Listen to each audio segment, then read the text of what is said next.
आतिशबाजी के विस्फोट से दहला बदायूं, घर हुआ जमींदोज, 2 की मौत, 2 घायल। शादी में चलाने को रखी थी आतिशबाजी। शुक्रवार की शाम बदायूं के थाना उसावा क्षेत्र में एक दर्दनाक हादसा हो गया, जिसमें घर के अंदर रखी आतिशबाजी में विस्फोट होने से 2 मंजिला मकान ढह गया, जिसके परिणाम स्वरूप गृह स्वामी समेत 2 की मौके पर ही मौत हो गई, जबकि 2 बच्चियों घायल हो गई।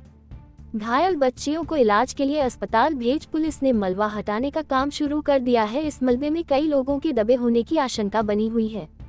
हादसे की सूचना पर एसपी डॉक्टर ब्रिजेश सिंह, जिलाधिकारी निधि श्रीवास्तव ने घटनास्थल के निरीक्षण के बाद अस्पताल पहुंच घायलों के बेहतर इलाज के निर्देश डॉक्टर को दिए और घटना की पूरी जानकारी ली।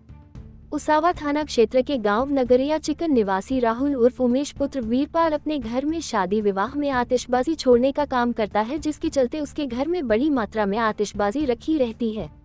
बताते हैं कि शुक्रवार की शाम घर के अंदर रखी आतिशबाजी में किसी तरीके से आग लग गई, जिससे हुई जोरदार विस्फोट से 2 मंजिल घर जमींदोज हो गया।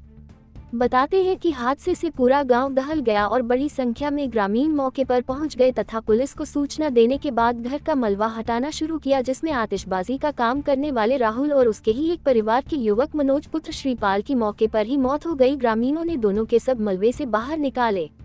बताते हैं कि हादसे में मनोज की बेटी मानवी और उमेंद्र नामक ग्रामीण की बेटी आरुषि गंभीर रूप से घायल हो गई, जिसे अस्पताल इलाज के लिए भेजा गया है। बताते हैं कि हादसे के बाद सूचना पर दातागंज का और एसडीएम मौके पर पहुंचे और उनके देखभाल में मकान का मलबा हटाने का काम शुरू किया गया। मकान के मलबे में कई के दबे होने की आशंका जाहिर की जा रही है। एसएसपी डॉक्टर ब्रिजेश सिंह ने बताया कि मलबा हटाए जाने का काम चल रहा है और पुलिस तथा क्षेत्राधिकार दातागंज और एसडीएम मौके पर मौजूद हैं। जी, अब तक क्या बचाव कार्य किया गया है? देखिए, इसमें है आपको पूरी घटना नगरिया चिकन की बताया कि 2 लोगों की डेथ हुई है। तत्काल इंस्पेक्टर, सीओ और पीआरवी, हमारी फायर सर्विस की गाड़ियां वो आ गई, एम्बुलेंस आ गए और जो 2 की तो मृत्यु हो गई यहीं पे मौके पे ही देखा गया। 2 बच्चे घायल हैं जिनको प्राथमिक उपचार के लिए भेजा गया है। बाकी अभी लगातार जो भी लिंटर गिरा है उसका मलबा हटाने का काम चल रहा है और लगभग घर में छानबीन हम लोगों ने कर ली है। अब कोई इसमें है नहीं, जो बच्चे थे वो सब बाहर हैं इनके, और आगे भी अभी मलबा हटा के और भी हम लोग छानबीन कर रहे हैं। घटना की क्या वजह निकल रही है? एक घटना की वजह अभी तात्कालिक रूप से है कि ये विस्फोटक रखा हुआ था, उसमें कहीं से आग लगी होगी। ये जांच का विषय है। जांच होने के उपरांत स्पष्ट कारण निकल कर आएगा।